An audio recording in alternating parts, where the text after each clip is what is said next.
Drugs are a form of media. Drugs are a form of media. Drugs are a form of media. Drugs are a form of media. That media structure civilizations in ways that the civilizations are never aware of. And Jung, of course, talked about print and manuscript and electronic culture. He did not talk about drugs, but drugs are a form of media because information travels through the drug to the mind. That's a medium of communication. And various societies wear drugs like clothing with no awareness of their existence at all, somewhat in the way that a fish relates to water.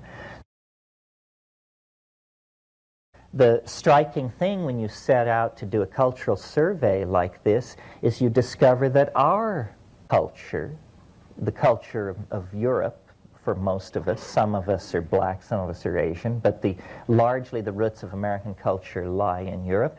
This is the most pharmacologically impoverished cultural area on the entire planet. It has the longest history of disconnection from any kind of ecstatic intoxication.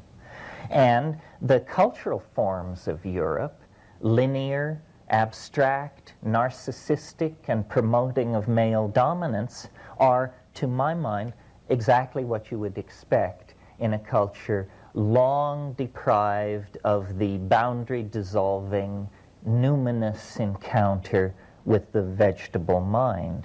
So a lot of the cultural problems we're dealing with are based on the fact that we as Europeans have no place for drugs. We don't really know quite what to do with that.